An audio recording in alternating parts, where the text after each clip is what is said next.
And welcome back to another episode of the Ball Watchers podcast. I am your host, Evan Bloost, alongside my co-host, Joseph Muto. Joseph, how are you doing today? I feel incredible, dude. How are you? Doing fantastic. We're both wearing shorts. Yeah. I feel like this is the first time in months and months and months we're both wearing shorts. Yes, sir. Beautiful I day, can't wait. beautiful weather. Yeah, it's been perfect. Yeah, I love your shirt, man. Oh, Butcher. thank you very The much. boys. Yeah, the boys' new season is out. I've been watching it a little bit. Still have to catch up, but that's fine. Yeah. I'm on season 4. Okay. I haven't made it there yet. I'm excited though. Yeah. I love Butcher though. Mm-hmm. Shout out Carl Urban. What a great guy. Yeah. Are you gonna watch his Mortal Kombat movie?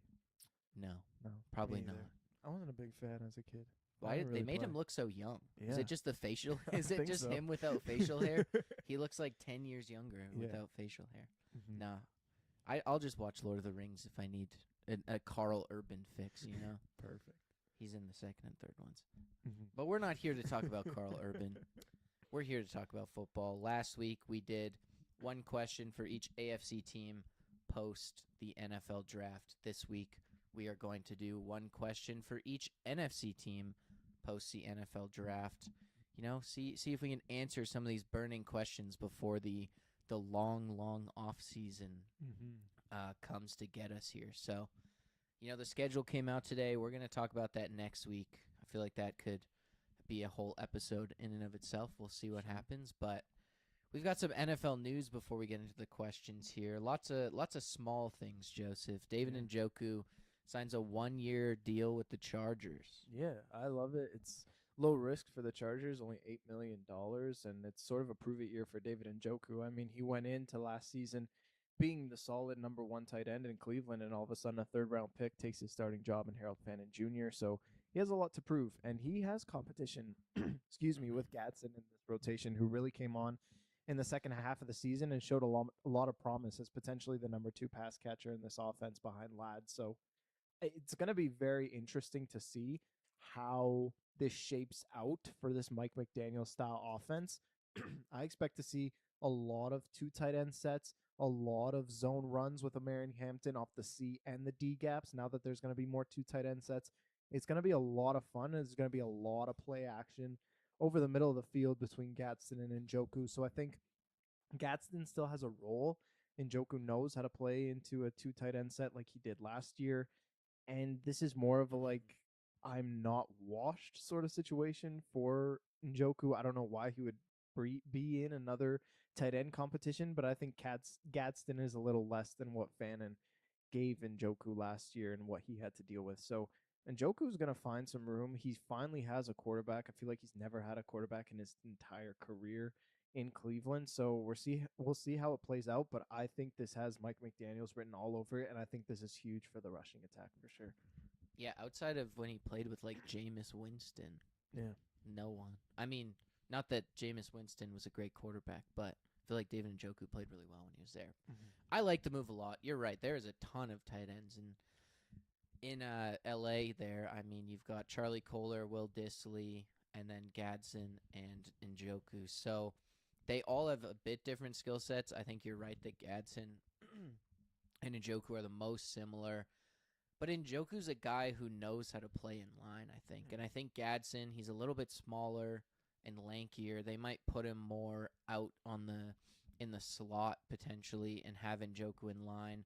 I could see even 3 tight end sets. I mean, you saw that a ton from teams like the Rams last year. It seems like teams are just absolutely loading up on tight ends this season. So I think the 3 tight end look is going to become very common next season. Mm-hmm. And with that, you're going to see teams wanting guys who are reliable down the tight end depth chart here. So adding a guy like David Njoku makes a ton of sense. I also think he still has stuff left in the tank here. He's only like 30 years old, and I don't know. I really like David Njoku as a tight end. He's a huge body. He can block, good hands. He can get open. And, yeah, I feel like it makes a lot of sense for the Chargers. It kind of reminds me of Jonnu Smith there in Miami a couple years ago, where just a big body tight end who maybe has gone overlooked in the past and looked really good in that Miami offense. So you could see that potentially for David Njoku, but at the same time, it's a 1-year deal. If it doesn't work out, it's no skin off the Chargers' back here. Not perfect. Number two, Brees Hall. He gets extended by the Jets, 3 years, $45 million. This one shocked me. Yeah, it shocked me too. I mean, I thought the Jets were out on Brees Hall. I thought Brees Hall was out on the Jets. I thought he wanted to change the scenery, but when $15 million comes your way, I mean, how can you say no at that point? I thought it was a little bit rich for Brees Hall just because if we're comparing it to the Kenneth Walker signing, which he got the exact same money with the Kansas City Chiefs, Brees Hall has done significantly less than Kenneth Walker has, in my opinion, especially when Kenneth Walker is coming off a Super Bowl MVP. It's just the productivity has steadily declined over the last couple of years, and you had a replacement in Braylon Allen who was ready to go on a rookie contract, who I think could have done the exact same thing this year that Brees Hall is going to do this year in this offense. But at the same time, like I don't mind the signing just because like there are other pieces around the New York Jets. They have the pass catchers. They have the offensive line that they've invested in with Fashanu and Membu as your starting tackles. And then defensively, they've already invested enough capital financially into the defense with Demario Davis, Minka Fitzpatrick. You draft D'Angelo Paulins in the second round. You sign Nashawn Wright. So there were a lot of guys that they brought in.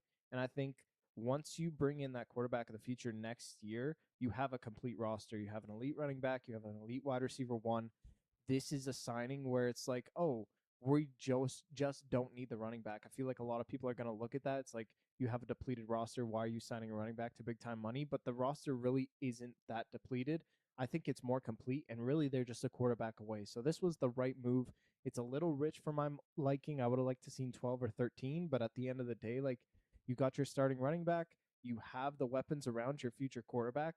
This team can be very, very solid, and they set the foundation with this contract. I really like it.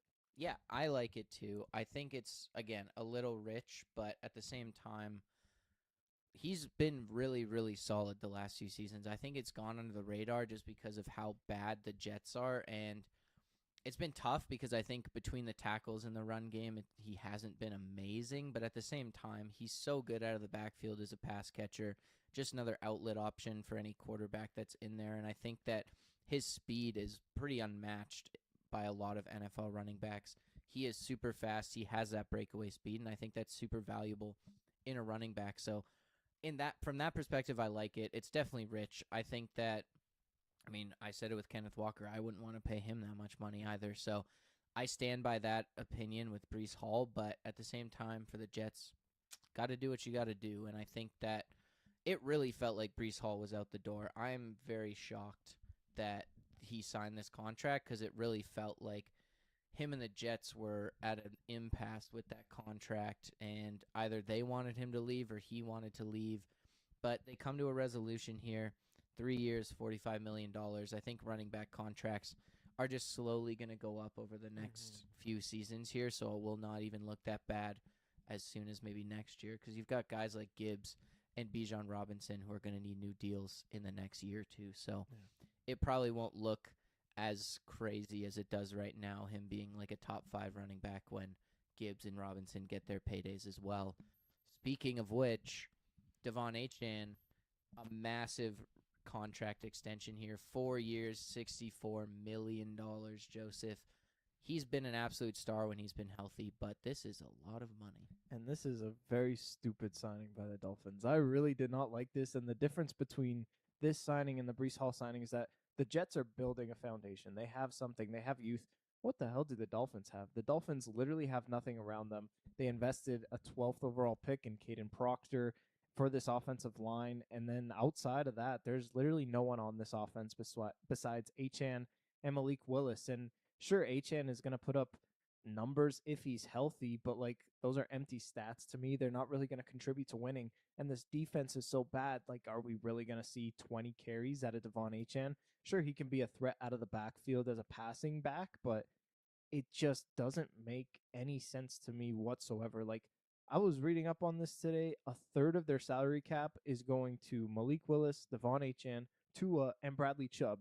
Two of those guys aren't even on the team anymore. One guy is a backup for his entire career, and Achane is very unproven and very like he is injury prone a ton. So it makes literally no sense. There's nothing around Achane. You are literally making championship moves for a team that is projected to get the first overall pick here, and for good reason. Like There is no reason to have HN. I said before, if you have to pick between Waddle and HN, you pick Waddle because the wide receiver is far more valuable, and you've seen it over a longer stretch for Jalen Waddle.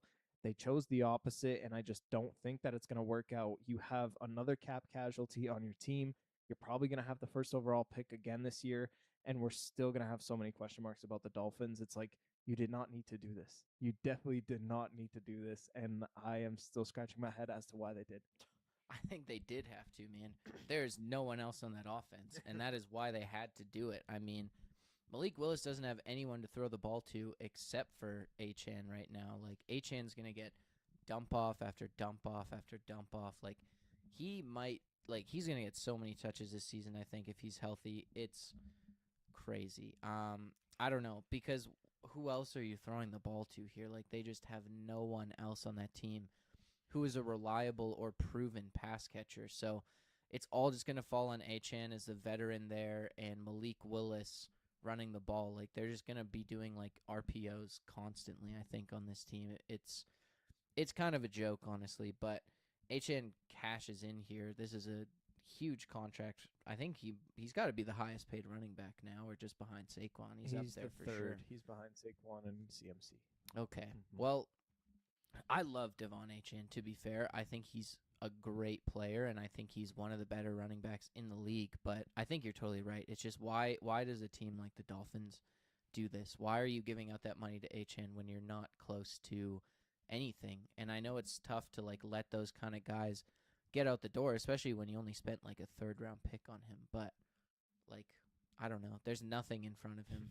And it's just him and Malik Willis and a bunch of random dudes. So I guess he'll be there for 4 more years. So they're expecting him to keep it up for 4 more years. But that's also a tough ask for a running back. I mean, 4 more years of, like, sustained elite play from Devon Achane is something that you do not see from a lot of running backs. So it's a risky move, and it's a ton of money for the Dolphins. But at the same time, I don't know. They got money to spend, you know. Yeah. It's not like they're going to be winning Super Bowls anytime soon. All right. Lastly, Juwan Jennings signs a 1-year deal with the Vikings. I really like this move. Yeah, I really like it for the Vikings as well.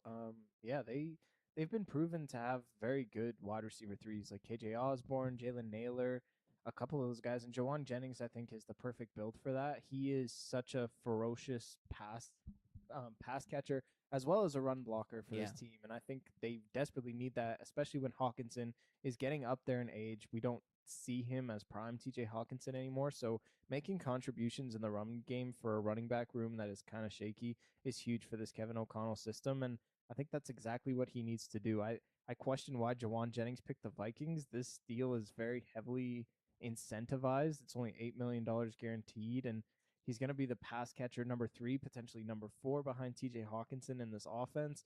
And he was, like, crying over the last 2 off seasons for a big time contract. I don't know why he picked this one, but for the Vikings, I think it's a perfect fit. Like, he's coming from San Francisco, where I think he was undrafted, or like a 6th round pick. He was a 6th round pick, and so he really doesn't have, like, that diva wide receiver that you're kind of expecting. Leave that to your 1st round picks in Justin Jefferson and Jordan Addison.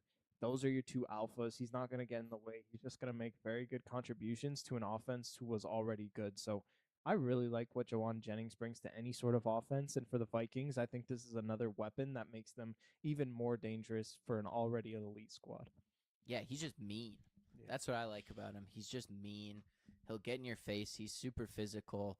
And you saw how he was used in San Francisco at times where it was 3rd down. They needed to get a 1st down just barely, and Juwan Jennings was that guy. And that's a valuable role to play. I think that teams never really saw him as a wide receiver 1, and I'm wondering, it feels like his market must have been pretty dry considering how long it took him to sign a contract in free agency here. But it's a great fit. He doesn't have any pressure on him. I think he had a lot of pressure on him in San Francisco last season. He was also hurt last year, but he's the 3rd guy in Minnesota. He can just play his role, and I think he's great in his role. Stick him in the slot on run plays, and he'll lay out a linebacker, and he can be the guy who can kind of box out and get the 1st down for you on the sideline. So I love the move for Minnesota. It makes a ton of sense. And, yeah, just get Kyler Murray more guys to throw to. Perfect. Presumably, I should say.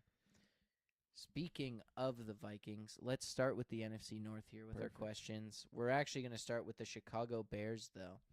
Does their new and improved secondary propel them to become a more capable defense than last year?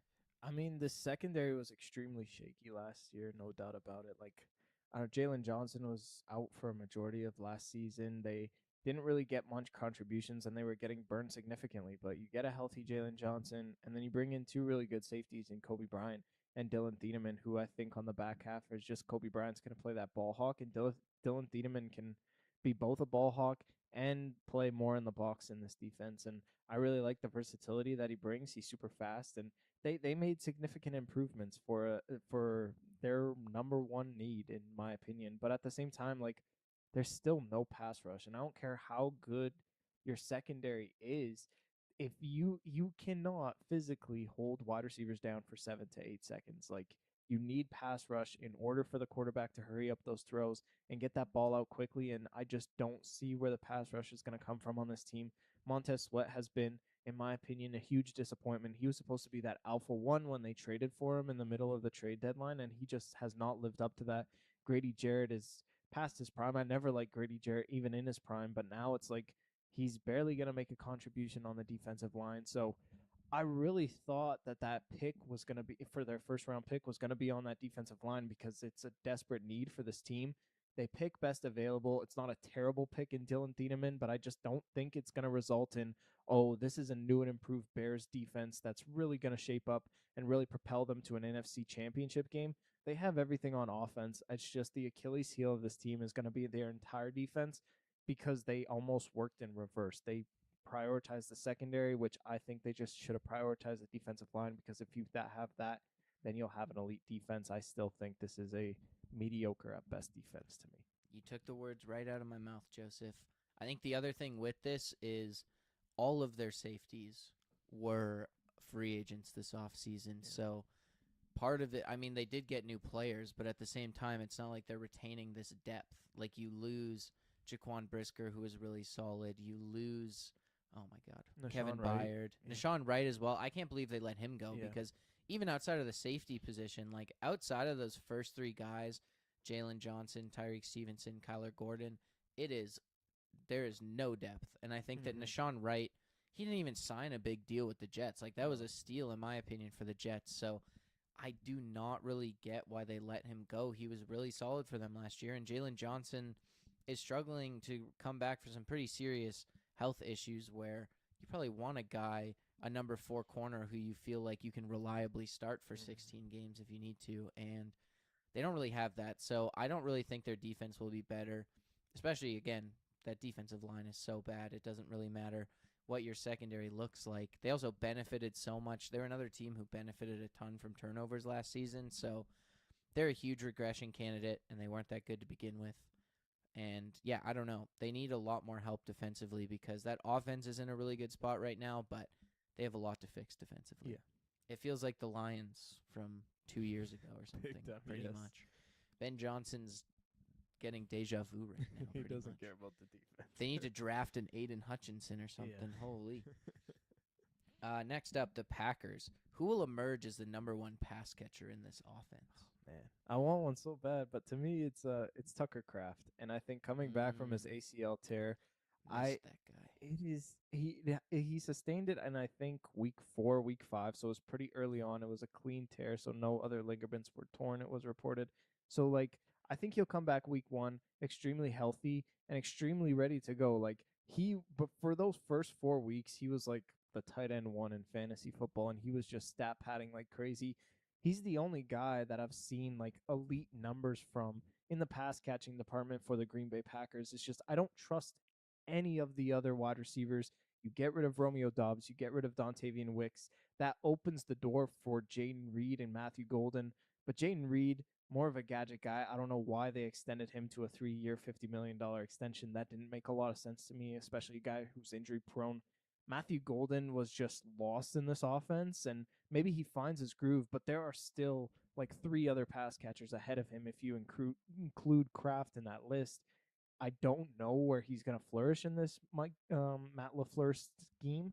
And then Christian Watson, I think he's an animal, but he's never on the football field like ever. So I'm never going to trust Christian Watson to be healthy for a full 17 games. So I'm trusting Tucker Kraft. I think if he can come back healthy and the offense can go through him, sort of like a Trey McBride, where he's just working the underneath stuff, he's moving the football methodically, they're running the football, they're getting like 10-yard curl routes with Tucker Kraft. I think that's the sort of offense that LaFleur wants to play with this team. And I think the productivity is all going to go to Tucker Kraft, and he's a guy who's extremely underrated in this offense. I love it. He's ferocious, man. I love the way he plays. I'm going Christian Watson here. I know the injuries. The injuries are a big concern, but when he's on the field, man, he changes things for Green Bay. I think last year their offense really flipped a switch when he came back from his injury. He's just such a great deep threat. He can catch balls all over the field. He can just make these big plays, big explosive plays that you need from your receivers. And I think that when he's on the field, the Green Bay offense looks entirely different. It opens so much underneath for Jordan Love in that passing attack, and he can catch a 60-yard bomb down the sideline. He is so versatile. He's massive. He's so athletic, so fast. I just love Christian Watson. He's very fun to watch, and I think that he went into the offseason healthy, and I feel like that's a huge green flag for this offense going forwards is getting Christian Watson a full season to actually prepare, or full offseason to actually prepare for the season. So give me Christian Watson here. I'm excited to see him next season. Yeah, I hope he's healthy. He'll be a beast if he is. He was great in fantasy too, honestly, down the stretch. Yeah. Saved my ass. I like what he can do for this team. Minnesota, do you actually believe that there's a quarterback competition? No, there's no chance in hell. And as soon as Kyler Murray was signed with the Minnesota Vikings, I said that's it for the JJ McCarthy experiment. The Vikings don't believe in him anymore. And if they did believe in him, I think they would bring in a Kirk Cousins or a Geno Smith, a guy who's in their mid 30s, who is trying to bounce back, make some money, still be in the league, where you can have McCarthy sit and then he can just learn from a veteran. But that's not what Kyler Murray is. He's 28 years old. He's technically in the prime of his career, and he's extremely talented, extremely athletic. Like JJ McCarthy has no chance. You would not bring in a guy in the prime of his career to be in a quarterback competition. I think this is just hyped up so that the Vikings can get like more trade capital from a guy who's really unproven. He's played 5 games over 2 seasons of football. Like you don't know what you're expecting from JJ McCarthy, and he was even unproven in college. Like he had 0 pass attempts.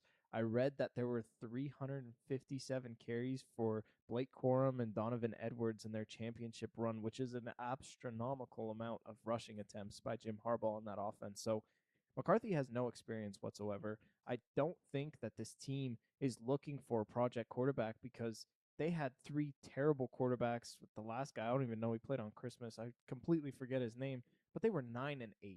And this is a winning football team. And if you can get Arizona Kyler Murray, you are making the playoffs. You're getting 10 to 11 wins. If you can elevate Kyler Murray to like what his true potential is, which I think you can with Kevin O'Connell in this offense and a proper defense under Brian Flores, this team can win 1, maybe 2 playoff games. I'm really excited for the Vikings and what they can do with the potential of Kyler Murray. Why would you waste that on JJ McCarthy? I feel like the experiment is done. I think the Vikings are done with him, and they're looking to try and cash in while they can. How are you gonna feel when the Steelers trade for him in Oh like my a month? gosh. I will be so sad. I've always hated Quarterback McCarthy. competition 3 ways. I feel bad, man. Like JJ McCarthy, I'd never thought it should have been picked as high as he was. I mean, we were all kind of on that, or we were both on that page Yeah. going into that draft. But like, I feel bad because I think he has potential, and he just hasn't been given a chance to develop. Partially due to primarily due to injuries, and also just the setup because the expectations were so high in Minnesota. Like, it really does feel like he needs a change of scenery to really flourish. And that's part of the reason why I don't think there's a quarterback competition here. I think Kevin O'Connell and this Vikings team, they want to win right now. And J.J. McCarthy just does not feel like the quarterback who can do that for you. Kyler Murray feels much more like that kind of guy. He's another year removed from that ACL injury. He has a much better supporting cast around him than he did in Arizona, probably at any point, to be honest. So I think that the hype is around Kyler Murray starting for the Vikings, and I think that for a team who feels like they're pretty close to that next level of contention in the Vikings. Kevin O'Connell's the quarterback whisperer, apparently. So they're going to play Kyler Murray and revitalize his image. I also just think a guy like Kyler Murray wouldn't have gone to Minnesota if he knew that he was going to be competing for that starting job. He would have just gone to like the Jets or something if he wanted to, or if he didn't think he could start in Minnesota. So I think for that reason, they're also paying Kyler Murray like no money, so they might as well start him as well and just see what they have in the guy. So it just doesn't make sense to start J.J. McCarthy and go through the ups and downs of what his play might be like this season versus Kyler Murray, who feels like a bit more of a steady presence in this offense. Yeah. Last team in the North, the Lions. Man, they were last in this division. That's crazy. Yeah. Does the addition of Blake Miller improve their offensive line in a significant way? And how will the transition be for Penei Sewell to left tackle? It's going to be a lot of fun. I think the Lions are going to be back in a significant way. Like you said, because they were the worst in their division last year. They're going to get an easier schedule. That's just how the schedule makers make it. Year. Holy shit. Big time. And I think they were 9-8, if I'm not mistaken, too. So yeah. They were always in it, and they just couldn't do it. And I think it started with that offensive line. It was decimated with injuries. They lost Frank Ragnow. He came back, and then he was out with a concussion or something like that. No, he came back he tried to try out, and then they found out he tore his hamstring that's evaluation. Right. So it was a lot of up and down, and I think Blake Miller just provides you a lot of stability. He was a beast at right tackle. I wouldn't move him if I'm Dan Campbell, and I think Penei Sewell is just so versatile, and he's going to get a lot more love now that he is going to play left tackle. He's going to be the best tackle in the NFL. I think he is right now, but I think a lot more people are going to realize that. And it just helps this team in such a significant way because this team goes through Jahmyr Gibbs, and last year he was extremely inefficient. I thought towards the second half of the season, he was very touchdown dependent. It was like 3 touchdowns, then no touchdowns, but it was always like 60, 65 yards for him on like 18 carries. So I think those numbers are going to improve in a significant way. I think he's going to get to the second level of those defenses and just juke out some linebackers and some DBs and really have a ton of house calls in this offense. So I think we're laying the foundation with this offensive line. It all starts there because once you have Blake Miller and Penei Sewell really hitting blocks at an elite level, Jahmyr Gibbs is going to go absolutely crazy. He's the best running back in football, in my opinion, and he's really going to show that with a couple capable offensive linemen. He's going to go absolutely bananas. I love it. Yeah, they need that offensive line to be better. I think that their entire offense hinges around them having a good offensive line because they want to be a physical team in the run game who can just wear you down with running between the tackles with Isaiah Pacheco. Then you switch it up with Jahmyr Gibbs and you run a toss to the outside and he burns you. And then everyone gets sucked into the box and Jared Goff throws over your head to one of his many receivers. So you need that offensive line to be good just to set up the entire offense. And being able to slide an all-pro right tackle to left tackle, I think makes a ton of sense. Like, Sewell would have played left tackle many years ago if it wasn't for the fact that Taylor Decker was on the Lions for as long as he was. And I really don't see any sort of growing pains. Sewell's so athletic. He's such a good tackle. Like, I just don't see there being any growing pains transitioning to the left side. And then Blake Miller gets to play his natural position at right tackle. So I feel really good about that for the Lions. They also added Cade Mays, who I feel like he was a kind of an under the radar name, but people really like Cade Mays, and they needed to address the center position, and they did in free agency with arguably the top guy on the market. So they've done a lot of work on this offensive line this offseason because they know how important it is to the success of their offense in particular. You hope, you keep your fingers crossed so your defense can stay healthy for once, and they should be back this season. Yeah. Plus, Blake Miller is just an athlete. I like that guy a lot, so I'm excited to see him on the right side there too. All right, the NFC West, the Super Bowl champion Seattle Seahawks.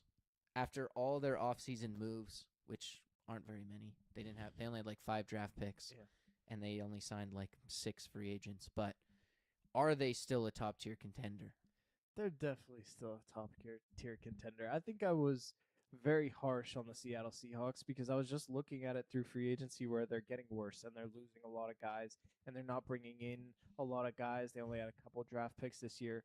But at the end of the day, when you look at the NFC, this is the second best team at minimum in the NFC, and they're still contending for a championship. This defense is still elite. That defensive line didn't go anywhere outside of Boye Mafe, which wasn't a significant impact. They get more of their pass rush through the interior. You still have a great secondary headed by Devin Witherspoon. You bring in Nike Minwari last year. Like, you still have pieces. And then offensively, you have the reigning offensive player of the year in Jackson Smith and Jigba there. So your offense is going to be good. You replaced Kenneth Walker with Jadarian Price, who I think is going to have a bell cow role in the system. And you still have a great offensive line. So this team is still intact. I think the problem with their offseason was they lost so many guys where we're thinking after the Super Bowl, this is going to be a dynasty for the Seattle Seahawks. Now they lose some guys, and it's like, oh, their window is like 1 or 2 years of still being competitive, and then we're going to see, like, can they retain all these guys? So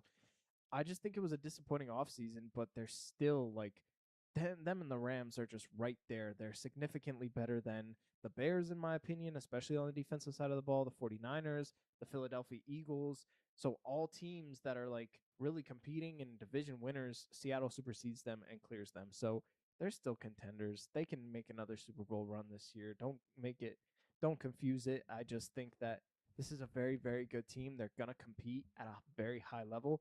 It's just they got a little bit worse. And do I think they're going to win the Super Bowl? I don't think so, but they're going to be damn near close. And Seattle fans should still be very excited. You're right. I think you're right. They are definitely still in that top tier. I mean, you're thinking about teams who may be better than them, the Rams, the Broncos. That's about it, honestly, Yeah. that I think are like right now you think are way better than them. Everyone else, they're at least at a competitive level.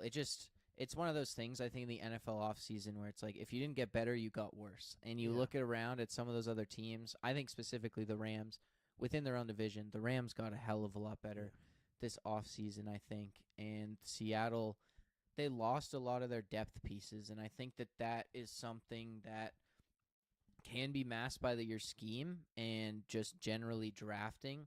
I feel like John Schneider definitely deserves a benefit of the doubt for his past few drafts, but I'm terrified, man. I hate the Jadarian Price move. It was not what I would have done, and I really don't understand it on a number of levels, and it didn't feel like the right move for me at the time, and I'm just very concerned. I could see a regression for this Seahawks team, but at the same time, I trust Mike McDonald with that defense. I think that they've done a really good job of developing guys like Ty Okada and Drake Thomas to actually be serviceable starters.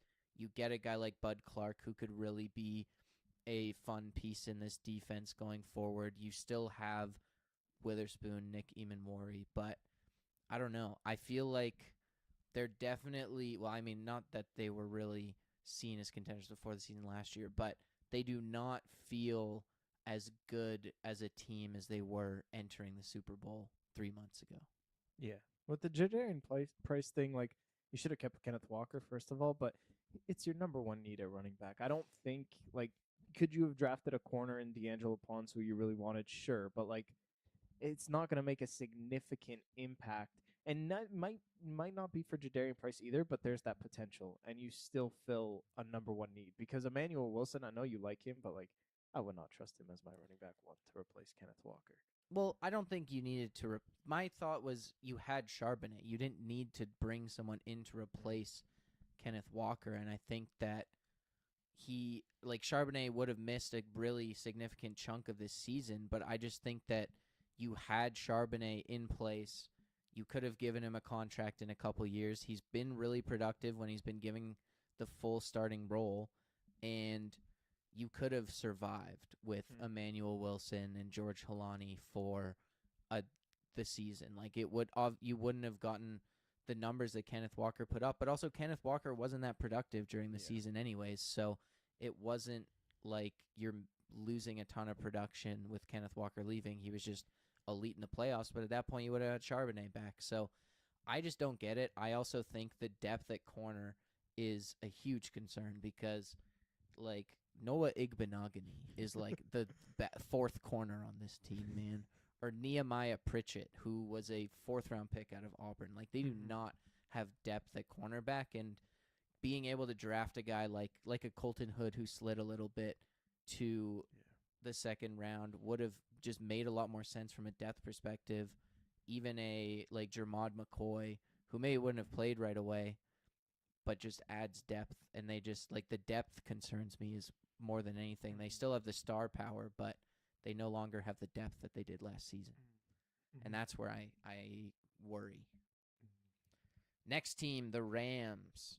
Was their decision to draft Ty Simpson instead of adding a player who could have helped them win now, is that something that derails their chances of winning the Super Bowl? I don't think so. I think they didn't lose anyone in the offseason, and they did find a way to get significantly better through free agency. Yeah. I mean, the Trent McDuffie trade alone just propels them into that upper echelon where this is clearly the best team in football, in my opinion. And then you add Jalen Watson as a quarterback, number 2, also from the Chiefs. It's just, yeah, this team has everything. They have a solid offensive line. They have a 1-2 punch at running back who is going to be a 50-50 split carry, apparently. They have a two-headed monster at wide receiver, which, I mean, Devontae Adams is getting older. I would have liked to seen them draft his replacement potentially with Mekhi Lemon at 13, but at the same time, he had 14 touchdowns last year, and he had he was the best wide receiver inside the 5-yard line. He was just a great 50-50 ball guy for them. Puka Nacua is clearly the number 1. I don't think the off-the-field antics are going to harm him, in a significant way this season. And defensively, they have a great defensive line. They have a great secondary. I love Cameron Curl as their free safety. It's just this team's complete, and they have the MVP on their side. They have one of the best offensive minds in the league. There are no holes with this team, and they didn't lose anyone. So to me, the Super Bowl window is still now. They could afford to draft a guy like Ty Simpson. Was it the right move? I don't think so. But at the same time, this is clearly, to me, the best team from last year. And I think they can easily beat Seattle. A couple fluke plays, especially in that Thursday night football game, that potentially cost them the Super Bowl. So I trust the Rams. They're my favorites to win the Super Bowl again this year. They should make the Super Bowl again this year, and I'm really excited to see what they can do. It's part of the issue with it is Ty Simpson himself. Like, were it a different draft where there was a guy who was actually projected to go in the middle of the first round, was there, and they draft him, I think it would have been looked on in a different way. It's just that Ty Simpson doesn't feel like a first-round pick and doesn't feel like a guy who necessarily has the upside that you want with a guy who you're drafting at 13th overall. He's 6 feet tall.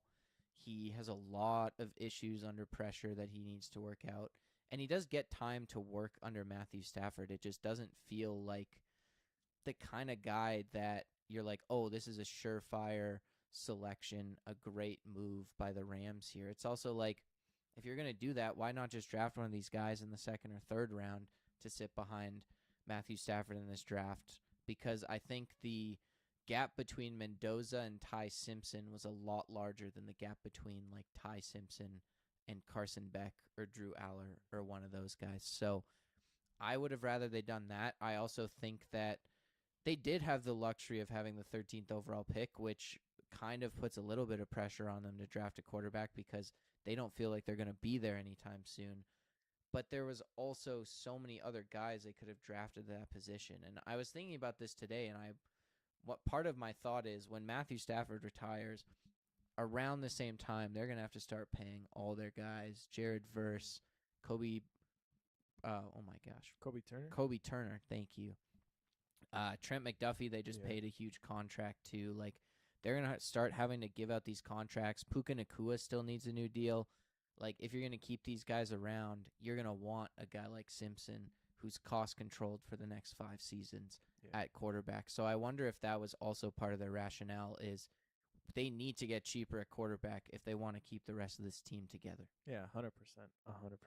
But I still think they're significant in a big-time way. And who knows? Maybe That's he could sit for a couple years and he can learn a big time. He's in the perfect system right now. So if he can be, this could be his most, this is the perfect situation for Ty Simpson. He has the most potential here. Yeah, and they're definitely still Super Bowl contenders. Like, they did not ruin their contention ability this season. It's just that they could have been almost like untouched at the top on paper kind of a team versus now they definitely still feel like they have some flaws that went unaddressed. Yeah. Next up, the 49ers. Are the 49ers deep this year at the skill position? And if so, who emerges as the star in this offense? Ooh. I think they are pretty deep. I think this is the most deep that they've been. Now, injuries are always going to derail them, but at the same time, like, they have the pieces and they've invested heavily into this offense and given Brock Purdy all the tools that they need. And I think bringing in Mike Evans is a big and a huge, huge role for him, and I think he's going to be the beneficiary of some very good plays. They need to be better at running the football. They were extremely inefficient at running the football, especially with McCaffrey. He was more of a receiver and the number one option for them. And I think Mike Evans just takes the top off this defense, going to go up and catch those 50-50 balls. He doesn't need to have the cleanest routes to get open, and I think Brock Purdy's just going to trust him, and that's going to open up the run game in a big-time way. So I think Mike Evans, if he can stay healthy from that hamstring injury that he sustained earlier, there are a ton of guys on this team who can benefit from a Mike Evans productive year. Same with McCaffrey and even Kittle, who can probably come back week one. Ricky Pearsall, Dejon Stribling that they drafted in the second round. There's a ton of guys, and I think it all revolves around Mike Evans. He brings such a veteran presence and a really knack for knowing how to get open and just catching the ball over defenders' heads. He's going to be the focal point and the straw that stirs the drink in this Kyle Shanahan offense. I think they definitely do feel like a bit more of a deep team on offense. I definitely, especially the skill position players, I agree with that. I really like Christian McCaffrey. Their backup there is also really solid at running back. Mm-hmm. I mean, Jake Tonjes, people were picking that guy up in fantasy thinking he was going to do something. So you have a bit of depth at tight end as well. George Kittle, I don't know when he's going to come back this season. It's not going to be for the start of the year, that's for sure, because that Achilles injury was just way too late in the year. But, I mean, Ricky Pearsall, if he can stay healthy, is definitely interesting. I think, drafting a receiver made a ton of sense for this team. Dejon Stribling maybe isn't what people expected from the 49ers here, but they lose Jawan Jennings in the offseason, and just in general, they were never really deep at that position once you lost Deebo Samuel and Brandon Ayuk had that bad knee injury. So they needed guys. They kind of have it here. I like Christian Kirk a lot as like your numbers 3 wide receiver to at least start the season. I thought he was really solid with the Texans last year. And then you still have a guy like Dejon Stribling who can come in and be that 4th receiver, 3rd receiver if someone goes down with an injury, and has some really, really intriguing physical traits. He's a field stretcher. He can do what Mike Evans does in a pinch, I think. And, yeah, I don't know. I think Mike Evans is definitely going to be the number one focal point of this offense going forwards. You paid him a lot of money to come over, and you really want this passing attack to work because the last couple seasons, that passing attack has not been good. No. And you wanted to see it bounce back, and I think Mike Evans is the spearhead of that passing attack regaining its former glory. Yeah, they're putting a ton of faith in Raheem Morris because at the cost of, it was costing them the defensive weapons like that second-round pick that could have easily been Colton Hood, and they just didn't invest a ton in the defense, and they're relying on Nick Bosa, Fred Warner, and their defensive coordinator, so we'll see how it shapes up for them. Yeah, that cornerback room is still terrible. Yeah. So, I mean, they better be good offensively because they're not necessarily going to have the defense that you would hope to be a contender. All right, the NFC East, the Eagles. Oh, you missed the Cardinals. Oh, the Cardinals. Shit, my bad. That's okay. We don't even have to Typical. talk about the Cardinals, dude. We'll do it quick. They are pretty bad. Will Tyler Algier take any carries away from Jeremiah Love in this offense? I feel bad for Tyler Algier, man. Poor man. I was excited. I was like, oh, this guy gets to be the running back 1 on a team, or like pretty much the running back 1. I love the way that guy runs, man. He is a tank. Yeah.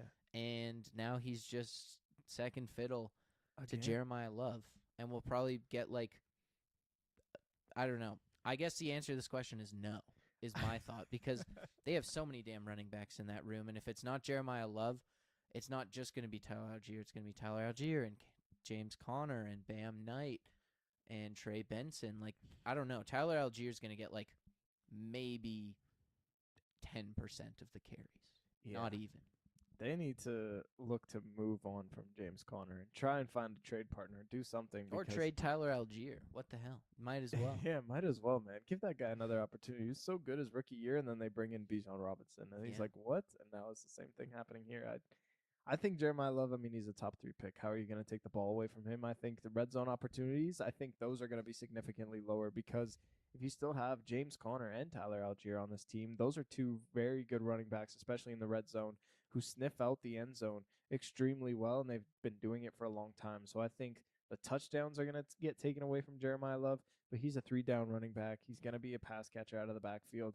I just don't think that the run game is going to be really a focal point for this team because the defense is just god awful. Like they're going to give up 30 points, and especially if Jacoby Brissett is going to play the majority of the year, like you saw last year, the Cardinals put up great numbers offensively when Jacoby Brissett was there in the second half of the season and replacing Kyler Murray.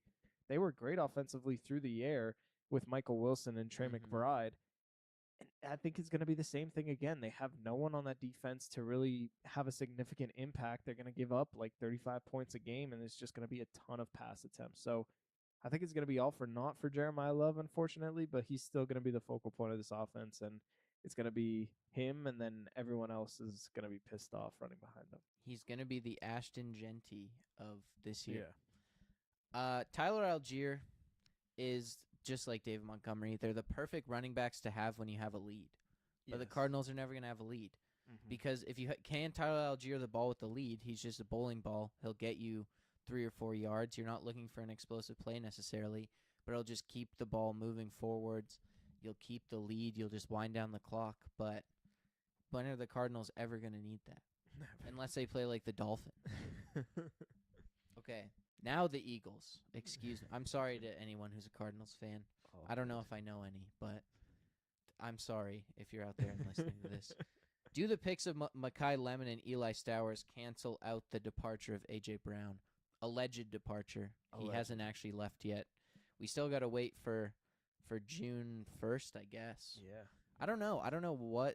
I'm so curious to see what that trade package is. I also, I have this weird feeling he's not going to get traded because everyone thinks he's going to get traded. Yeah. And then June 1st will come, or this first week of the season will come, and he'll still be there. Yeah. But presuming he is weird. traded, do they replace him? I feel like he will get traded just because Mekhi Lemon being a first-round pick and them trading up for it. I think it's just the They writing's kind on of the needed wall. another receiver, though, anyways. Did they need a third wide receiver that they need a first-round pick on, though? That's my thing. Maybe not. Yeah. But Howie anyways, Roseman's just playing games. he is just playing games at this point. I love that guy. But I just think AJ Brown. I don't really care. Like I think Mekhi Lemon and Eli Stowers being brought in. Like AJ Brown is an elite wide receiver one. He just wasn't making any contributions for this team, and when he was, they were losing football games. So this team has to go through Saquon Barkley, and I think this allows more opportunities for Saquon Barkley to get the football, especially in the red zone. Like that's where he's most productive. He's gonna hit the home run balls. You're not having wide receivers who are demanding the football. Devontae Smith, I don't think, is that wide receiver who's gonna cry on the sideline and start reading a book on the on the bench and be like, "Give me the football." I don't think he's like that at all. I think he's a perfect wide receiver one for Jalen Hurts. And I think you need to disguise Jalen Hurts. Like Jalen Hurts has not been playing good over the last 2 years, especially, and especially last year. Like he was god awful, and he was missing reads left, right, and center. The pockets were clean. He was just having miscommunications with his wide receivers, just missing wide open throws. So I think you need to hide him a little bit. You need to go through Saquon Barkley. I think Mekhi Lemon just provides another option for the defense to respect. But at the end of the day, it goes through Saquon. You get a healthier offensive line, which you desperately needed on this team.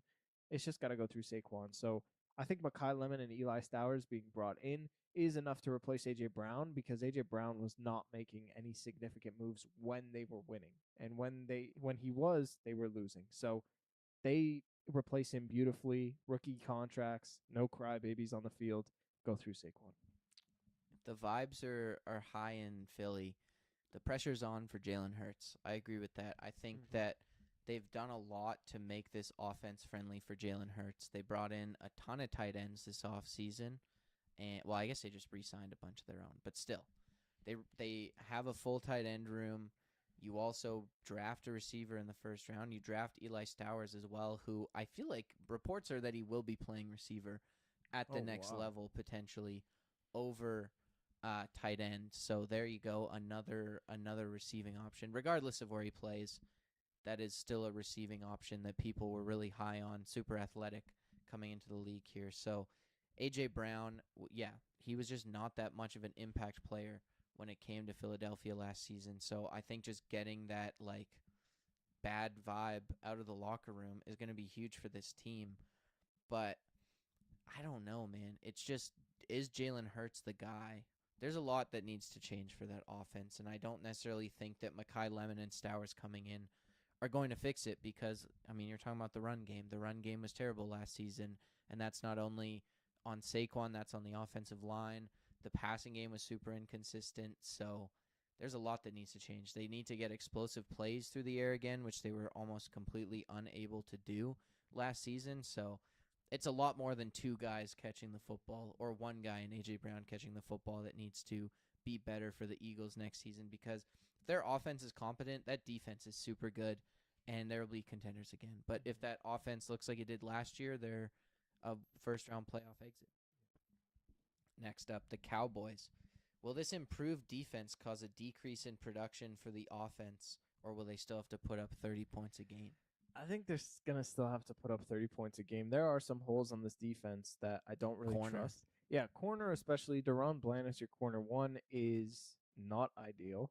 And Caleb Downs, is he gonna make an immediate impact? He's gonna play all over the field, yes, but he's one man, and I don't. It's gonna be an improved defense. It's just they're gonna need a lot of more significant contributions from the offense yet again this year, and even on that defensive line, like yes, you have Quinnen Williams, but the rest of those guys, Kenny Clark, Rashawn Gary, Malachi Lawrence, who you drafted in the first round as well. A lot of unproven guys. Rashawn Gary and Kenny Clark almost past their prime in a way. I just think that the defense still has a ton of holes. Middle linebacker as well. Like, who is going to be your middle linebacker in the middle of the defense? Caleb Downs can't do it all. And so I think just because you drafted Downs doesn't mean that your defense is going to be top 15 or top 16 in the better half of the league. You're still going to need Dak Prescott. You're still going to need George Pickens and CeeDee Lamb. And we'll see. Like, is Javonte Williams actually a bell cow back where you can have that defense on the middle of the field and you can have 8 to 9 minute drives where you go for a touchdown? I still don't know. He had a great year last year, but is he going to be that guy? He just got an extension from the Cowboys, $8 million a year over 3 years. That looks really good Yeah, that does look now. really good compared to the other guys. But still, are we going to rely on Javonte Williams? That remains to be seen. So go with what your strength is. That's Dak Prescott, George Pickens, CeeDee Lamb. And if they can just find a way to continue the momentum that they created last year, they can go into the trade deadline, make a move for a corner, make a move for a middle linebacker, potentially bring in a better running back if you absolutely need to. The Cowboys can contend. I am very excited. With the Eagles looking a little bit shaky and we don't know what's happening with Jalen Hurts, the Cowboys can win this division, and I'm very excited to see what unfolds in Dallas. I was just thinking that. I mean, for me, the thing is that offense is going to be good no matter what. I don't think that like having a better defense is really going to affect how they play offensively. Like I think that just the Brian Schottenheimer way and just the Cowboy way in general is just foot on the gas at all times. They're not going to like try to have these close games where they're just controlling the ball. They're going for the deep shot every single time, and they have the piece to do that. Dak was playing at close to an MVP level when he was healthy last season, and I expect to see that again. I really like Dak Prescott as a quarterback, and their defense is better. I think at the very least, their run defense will be better this season, and their pass rush will be better. The defensive line does look better. Malachi Lawrence, definitely a question mark. Rashawn Gary, I think this works really well for him because he is the number one guy on the outside, but there are pieces on the inside in Quinnen Williams to take attention away from him. He's not going to get double teamed on the outside.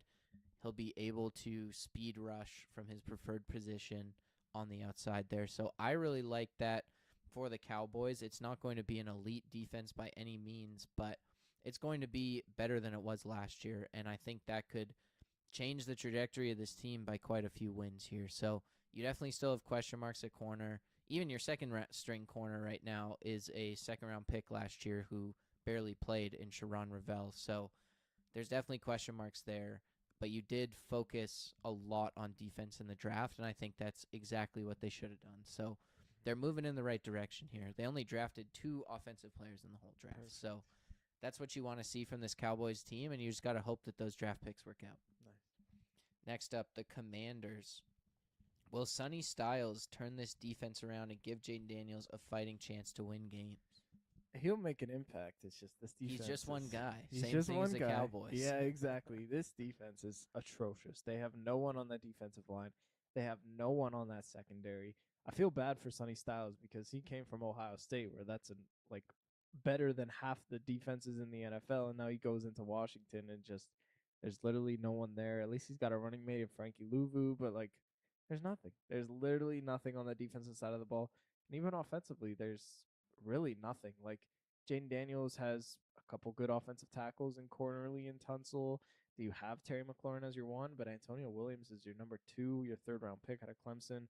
Who's the running back Luke one? McCaffrey, man. Luke McCaffrey. I mean, He's the GOAT. you might get Ayuk because Ayuk Yeah. and Jaden Daniels played in Arizona State. But really, dude, like I feel so bad for Jaden Daniels. He's played one full season. He played like 5 games last season or something like that. He should demand a trade. Like this is absolutely ridiculous. The fact that he propelled that bad of a team to an NFC championship game and then they do literally nothing in the offseason. Like they were linked to Myles Garrett when he was having those disputes. He was linked to Max Crosby or like a significant offensive weapon. And it's just like you barely paid Terry McLaurin because you didn't want to fork out the money. He looked terrible because he missed OTAs in training camp. And it's just like that's the only move that you made, and it was too late. I don't know. I feel very bad for Jaden Daniels. There's nothing around him. The Commanders don't want to pay the money, and you'd think with new ownership that this team would be like significantly better from where they were.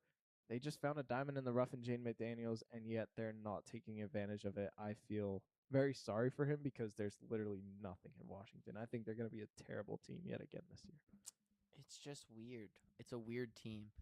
Jaden Daniels needs to stay healthy, number 1. But yeah, that defense is not better by much than it was last season. I think they did at least invest in it through the draft and free agency, but like even the defensive players they have right now, like Odafe Owe is your number 1 defensive end, and he's not really like a top tier pass rusher. He's just like very high level run defender. Then you have Clavon Chason, who is really solid for the Patriots as a rotational guy, but you're probably relying on him to be like a starting pass rusher. Deron Payne has been good at times, but has kind of disappeared the last couple seasons. Javon Kinlaw was solid for the 49ers, but like, can you rely on him? Nothing.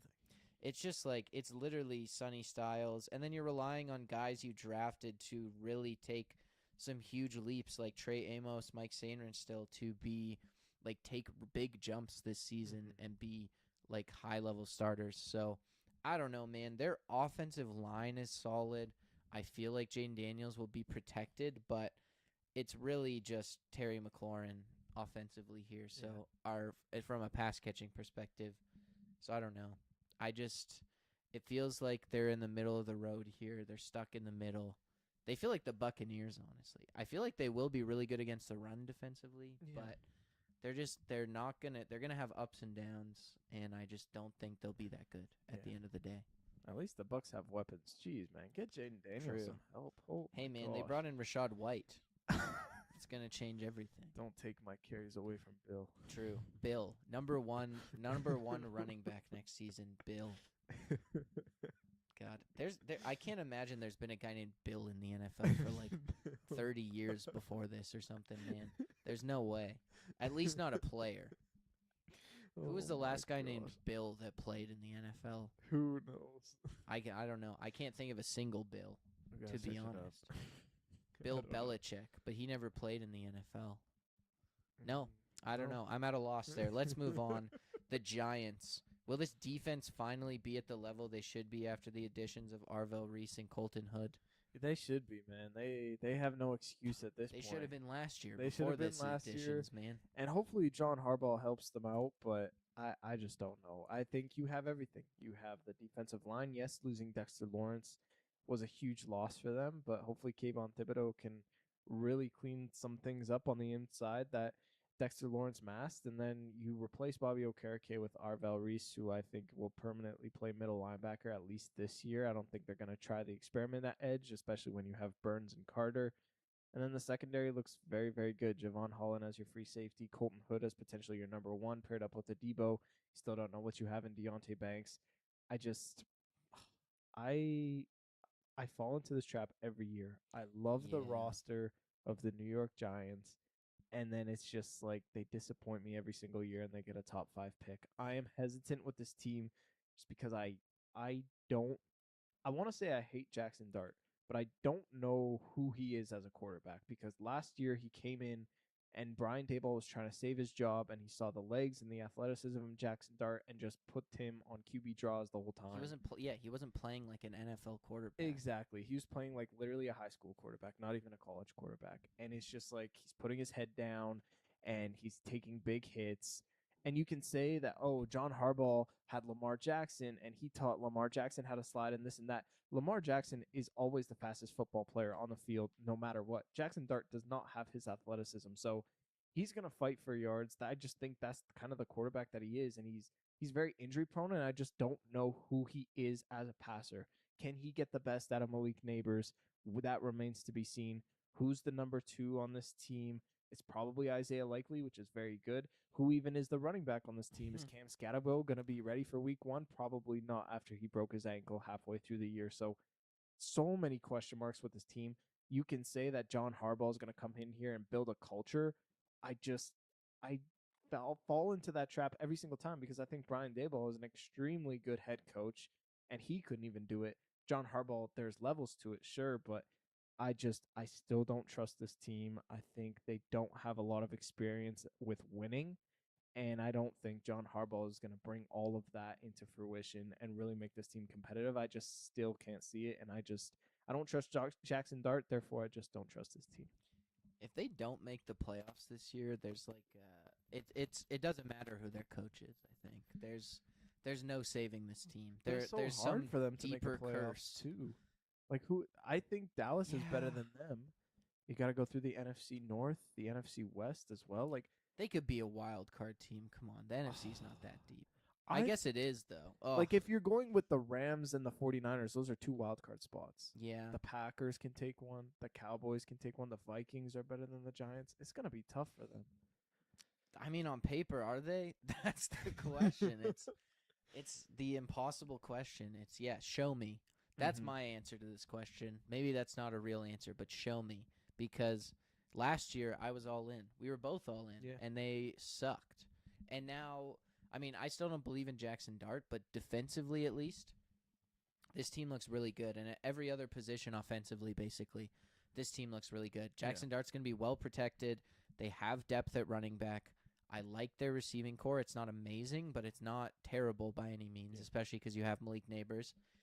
And then defensively, like you lose Dexter Lawrence, but they bring in DJ Reader, and I like this because he's a nose tackle who's just going to stop the run. He doesn't really give you any sort of like explosion as a pass rusher or production as a pass rusher, but you don't need that. You have Thibodeau, you have Reese, you have Burns, you have Abdul Carter. Like they have so many bodies to give them pass rush. So getting off of Dexter Lawrence's contract, you bring in a guy who can at least be a plus run defender. This makes a ton of sense to me. And then they just have depth. Like Tremaine Edmonds, I like at linebacker. The Bobby Okereke thing's really weird to me. Like I could see him coming back to the Giants on a cheaper deal potentially. But like they have depth at corner. I really like some of these guys they've drafted in the last couple of years, and Tyler Nubin, Drew Phillips, like Javon Holland, Canadian. He's great as well. Like they just have depth, and I don't know how this defense isn't good this season. And if it's not, I mean, just at a loss, because I think if that defense plays how it should, it all hinges on Jackson Dart. Yeah.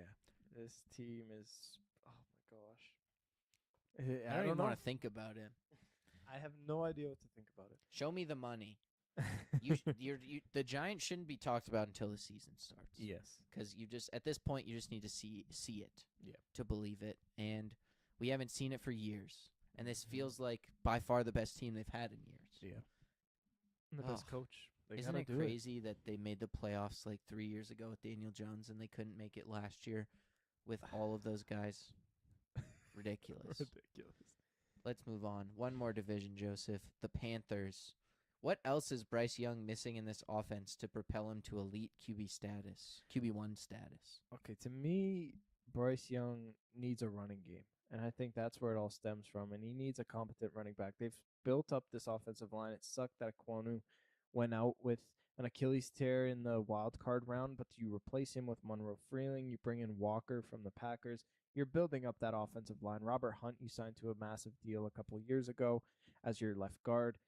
You're building up the offensive line. You're building up the pass catchers for this team. Jatavion Sanders as the tight end. Tet McMillan is proving to be a superstar one wide receiver in the league. Jalen Coker is a very good complementary piece. You just need that running game. And to me, like, this helps solve all the problems in the world because when the Panthers were at their best, I felt like was in the middle of the season when they were getting those contributions from Rico Dowdle. Now he leaves, and who's going to be your number one? And I think Chuba Hubbard is a good fantasy player. Like he's going to get a lot of touches, but is the production there and is the efficiency there in terms of running the football, yards per carry? I don't really see it in his game. And then Jonathan Brooks to me is the biggest mystery in the entire NFL this year. Like he didn't play at all last year. Is he even going to be healthy for this year? He was only drafted in the second round last year, and we still don't know like what he's going to contribute. So with the defense projected to be in the bottom half of the league, you bring in Jalen Phillips, you have a pretty good defensive line, you have a pretty good secondary. I don't expect great things from them. How can we keep them off the field? It's just those 8 to 9 minute drives for the Panthers that I think they're really lacking because a ton of pressure is going to be on Bryce Young to drop back 40, 45 times a game. And I think that's what Dave Canales wants. But at the same time, how can we balance it? I just don't think they have that true bell cow running back in this offense that they desperately need in order for them to be elite. I think Bryce Young is a great quarterback. I just don't think we'll see his true potential because that run game puts a lot of pressure on him, especially at his size, to make major contributions that I don't think he's ready to make all by himself. Bryce Young needs 6 inches. That's what he needs. 6 inches of height. Because he's just short, man. If he was 6 inches taller, he'd be like a top 5 quarterback in the league probably right now. And unfortunately, he's not. But yeah, they've done everything they can with that offense. I think you have the right head coach in place. You have 3 receivers who are reliable. Tommy Tremble's a solid tight end. Jatavion Sanders is a very intriguing player at that position as well. And the offensive line is there. It feels like they have all the right guys in front of him and around him. So what is it? I honestly think it comes down to the defense a little bit here too, because not only the run game was definitely an issue for them, but they were always playing competitive games last year. Like they weren't able to sustain a lead, even if they had these big explosive plays to Jalen Coker or something like that. It was still a 1-score game near the end of the game. And the biggest difference now is they've spent money on their defense. You have Jalen Phillips coming in. You have Devin Lloyd coming in. I think those are huge additions defensively. And when Dave Canales draws up a big play and Bryce Young connects with one of his receivers down the field, it's actually going to put pressure on the other team versus the other team just coming back out and responding immediately. Like, I even think back to that San Francisco 49ers Carolina Panthers game where the defense made plays and Bryce Young, I think they got an interception or something at like the 49ers 20-yard line, and Bryce Young just gives it right back to them like 3 plays later.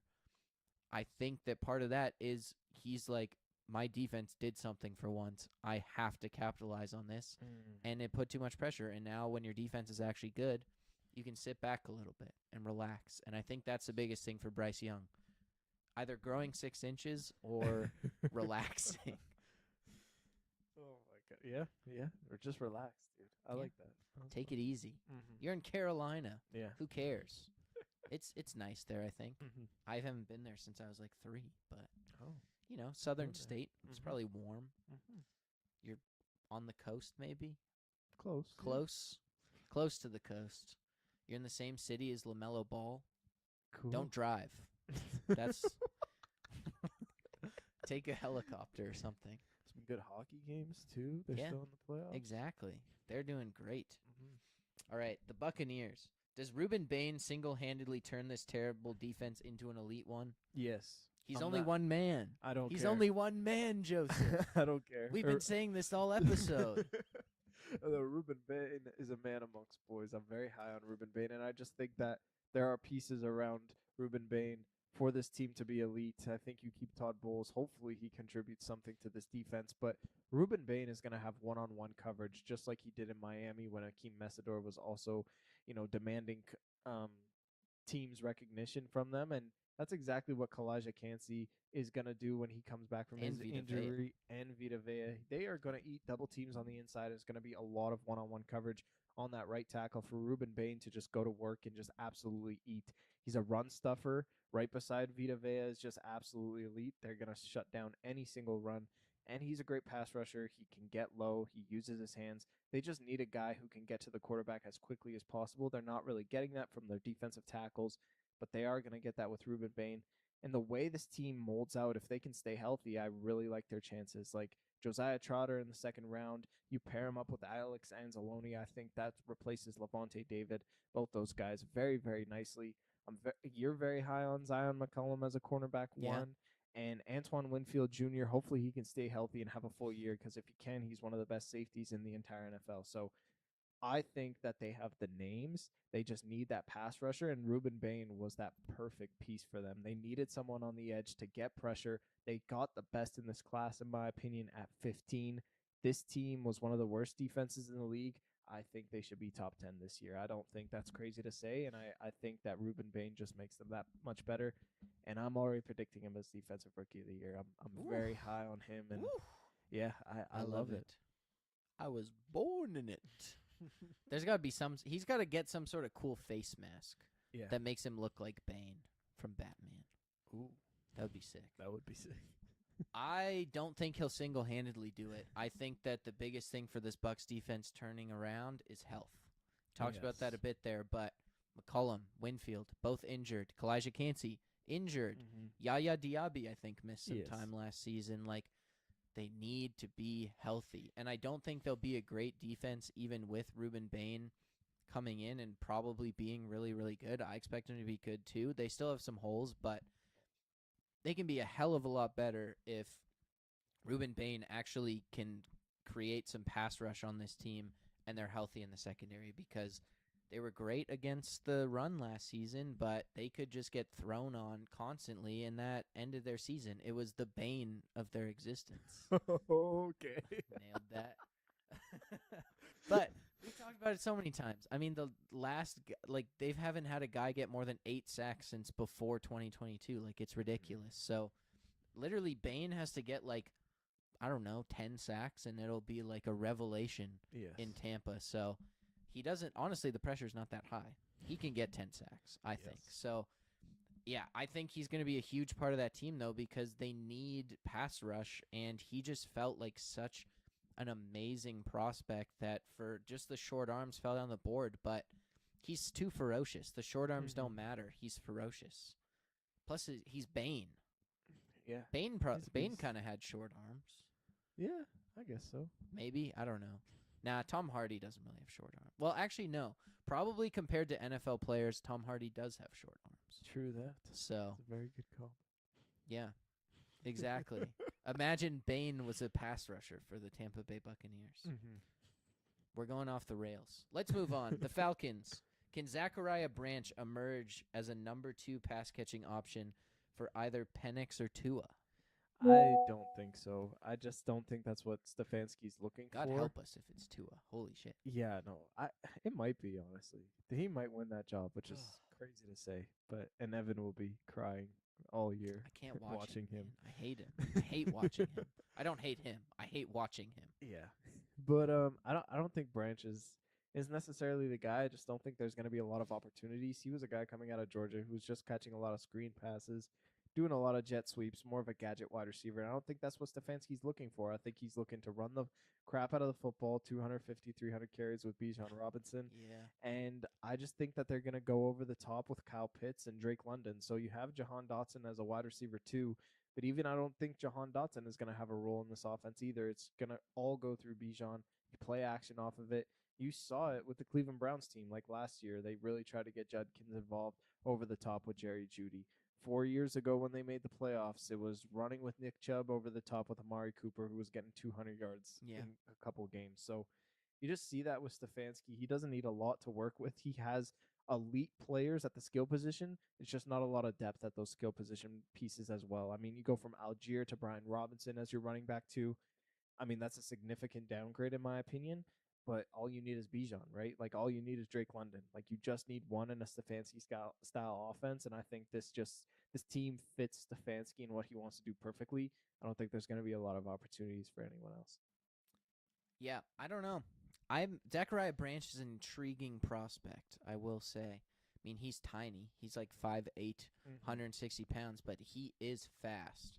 And if you look at I mean, the Falcons have posted some videos of him just cooking people in a rookie mini camp, but it's padless. No one's tackling, so who knows. But I like it as a gadget player. I feel like Stefanski might incorporate that into that offense because the way it's structured, like you said, they have these elite guys. Defenses are going to key in on those elite guys. You need these secondary guys like a Zachariah Branch to kind of surprise the defense and catch them off guard.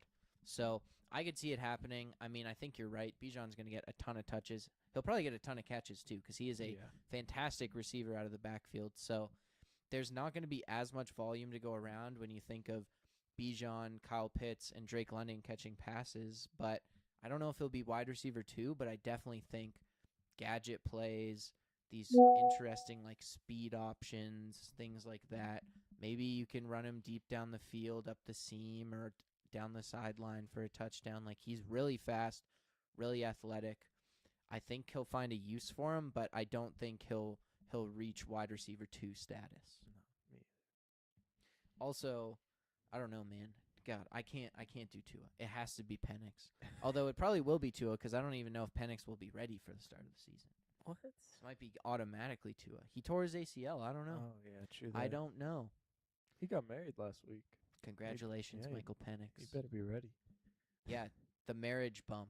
Yeah. Is that a thing? It is Do a players thing. play better when they get married? They do. Okay. Look at Josh Allen. He got married, won the MVP the True. next year. True.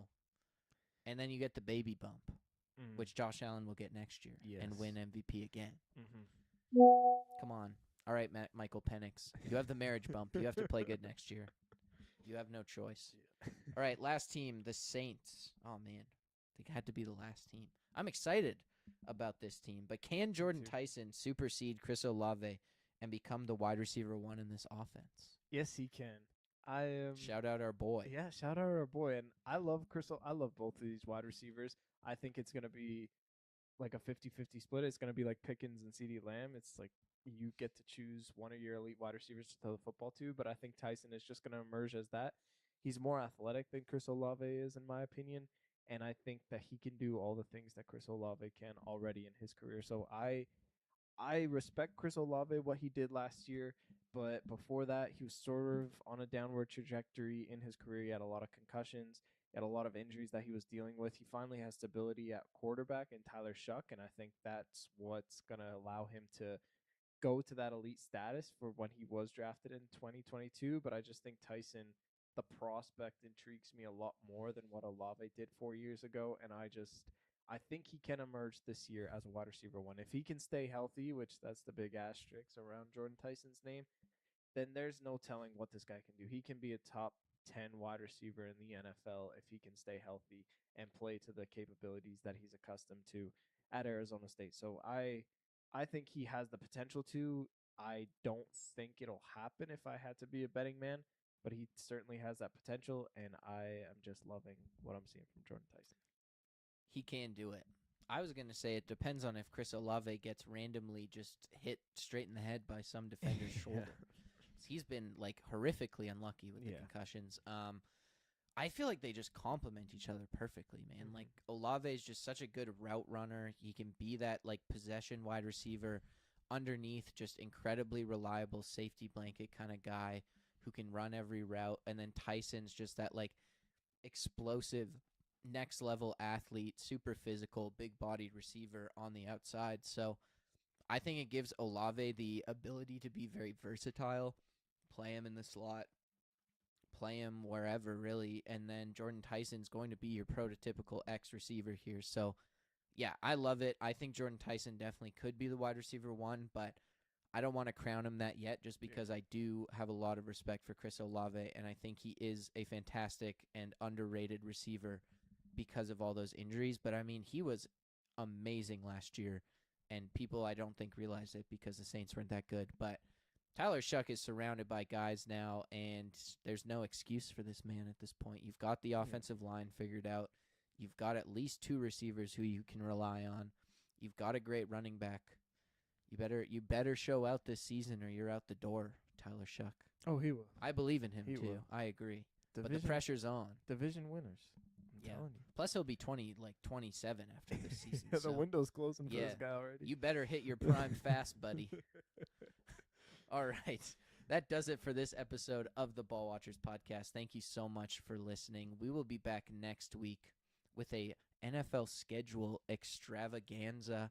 We're going to analyze it as deep as humanly possible. See what kind of garbage they gave the overseas fans again this year. But, oh, dude, this is the perfect time for me to go on an absolute rant about, or next week will be the perfect time for me to go on an absolute rant about Thursday Night Football. We'll see. Okay. We'll see how We'll the do it. schedule looks, because if they do a good job on Thursday Night Football, I might not have to do that. I But- have some rants about the schedule too. All right. I was pretty love pissed. it. Yeah. I haven't even seen it yet. I've noticed, though, just because I have my phone open to look at the script, but I think I've gotten 32 notifications for each team's schedule reveal video, so I probably won't watch any of them, No. but I could, because they're all in my notifications now. So thank you to the Score for that. We will be back next week. Follow us on Instagram and TikTok at BallWatchersPod, on YouTube at BallWatchers. We stream every episode over there. You can also go watch previous episodes on YouTube as well. But yeah, if you have any questions, you can always DM us on Instagram or TikTok, and we will respond. So until next time, stay up, Ball Watchers.